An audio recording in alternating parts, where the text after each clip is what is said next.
کہتے تھے بڑے بزرگ، کردار دیکھ کر، خاندان دیکھ کر شادی کرنی چاہیے، روپیہ پیسہ محبتیں دیکھ کر بیڑا غرق نہیں کرنا چاہیے۔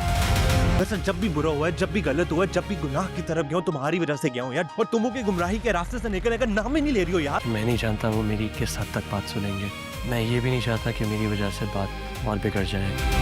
تیرے نجات کی اگلی قسط میں آپ دیکھیں گے دادی کی گفتگو، جہاں وہ کہہ رہی ہیں کہ شادی صرف پیسہ مال دولت دیکھ کر نہیں بلکہ خاندان اور انسان کا کردار دیکھ کر کرنی چاہیے، کیونکہ دولت کی بنیاد پر بنائے گئے رشتے ہمیشہ قائم نہیں رہتے۔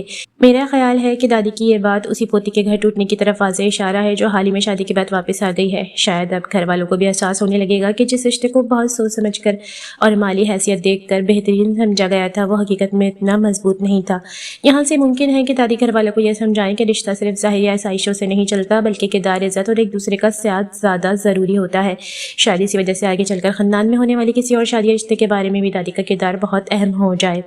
دوسری طرف ابو بکر کا جو سین دکھایا گیا ہے وہ بھی کافی کنفیوژن پیدا کر رہا ہے۔ دادی کا ابو بکر سے کہنا کہ تم بات کر کے دیکھو، ہو سکتا ہے بات بن جائے، میرے خیال میں کاروباری معاملے کی طرف بھی اشارہ ہو سکتا ہے، کیونکہ ابو بکر کچھ لوگوں کے ساتھ ڈیل کے سلسلے میں بیٹھا ہوا نظر آ رہا ہے۔ ابو بکر کا یہ کہنا کہ وہ کوشش کرے گا اور دیکھے گا کہ بات اس کی شرائط پر بنتی ہے یا مزید خراب ہو جاتی ہے، اس بات کو مضبوط کرتا ہے کہ یہ کوئی کاروباری معاملہ ہو سکتا ہے، لیکن دوسری طرف اسے ذریعہ یا زامل کے معاملے میں بھی جوڑا جا سکتا ہے۔ ابھی ٹیزر جان بوجھ کر اس بات کو واضح نہیں کر رہا، اس لیے کہ اس میں اصل حقیقت سامنے آنے کا امکان ہے۔ سب سے بڑا ٹوئسٹ زامل کے حوالے سے آ سکتا ہے۔ زامل پہلے ہی باہر رہ کر غلط کاموں اور ڈرگ اسمگلنگ جیسے معاملات میں پھنس رہا ہے، جبکہ ذریعہ اسے مسلسل اس راستے سے نکالنے کے لیے سمجھاتی ہے، لیکن زامل شاید اپنی غلطیوں کا ذمہ دار بھی ذریعہ کو ٹھہرانا شروع کر دیتا ہے۔ ٹیزر میں دکھایا گیا ہے کہ زامل ایک لڑکی سے گلے مل رہا ہے اور ساتھ وہ اسموکنگ بھی کر رہا ہے۔ شاید یہ سین ذریعہ دیکھ لے گی اور پھر وہ شدید صدمے میں آ جائے گی، لیکن مجھے لگتا ہے کہ اصل مسئلہ صرف وہ لڑکی نہیں ہوگا۔ ذریعہ پہلے ہی زامل کے غلط کاموں سے پریشان ہے، اس لیے اس منظر کے بعد اس کا غصہ مزید بڑھ سکتا ہے۔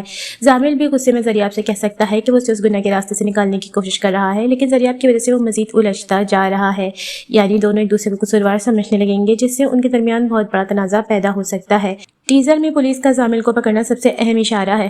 میری پریڈکشن کے مطابق زامل واقعی کسی سنگین کیس میں پھنس سکتا ہے اور ممکن ہے کہ ڈرگ یا اسمگلنگ کے معاملے میں پولیس اسے گرفتار کر لے۔ ذریعہ اسے پولیس کے ہاتھوں گرفتار ہوتا دیکھ کر گھبرا جائے گی اور پھر اسے بچانے کے لیے کوشش کرے گی۔ یہاں سب سے دلچسپ امکان یہ ہے کہ ذریعہ مجبور ہو کر ابو بکر سے مدد مانگے گی۔ اگر ایسا ہوا تو ابو بکر کے سامنے ایک مشکل صورتحال ہوگی، ایک طرف ذریعہ کی مدد کرنا، دوسری طرف زامل کے خلاف موجود معاملہ۔ ممکن ہے ابو بکر اپنی جان پہچان یا سر و سوک استعمال کر کے زامل کو فوری طور پر چھڑانے کی کوشش کرے، لیکن اس کے بدلے ذریعہ کو کوئی شرط بھی ماننی پڑ سکتی ہے اور یہی جگہ کہانی کو ایک نیا رخ دے سکتی ہے۔ میری سب سے مضبوط پریڈکشن یہ ہے کہ نویں قسط میں زامل کی گرفتاری صرف ایک وقتی واقعہ نہیں ہوگی بلکہ اس سے ذریعہ زامل ابو بکر کے درمیان تعلقات مزید پیچیدہ ہو جائیں گے۔ ذریعہ زامل کو بچانا چاہے گی، لیکن شاید اسی کوشش میں اسے ابو بکر کے قریب جانا پڑے، جبکہ زامل اپنی غلطیوں کی وجہ سے مزید مشکلات میں پھنس جائے گا اور دادی کی شادی والی بات بھی شاید محض اتفاق نہ ہو۔ ممکن ہے کہ زامل اور ذریعہ کے معاملے کے ساتھ ساتھ خاندان میں رشتوں اور شادیوں کے بارے میں بھی ایک بڑا فیصلہ آنے والا ہو۔ البتہ زامل کا کسی لڑکی سے گلے ملنے والے سین کو 100% بے وفائی نہیں سمجھا جا سکتا۔ ٹیزر میں اسے جان بوجھ کر ایسا دکھایا جا سکتا ہے تاکہ ناظرین کو غلط فہمی ہو، جبکہ اصل قسم میں اس لڑکی کا تعلق کسی اور معاملے سے نکل سکتا ہے۔ آپ کی اس بارے میں کیا رائے ہے؟ کمنٹ باکس میں ضرور بتائیے گا۔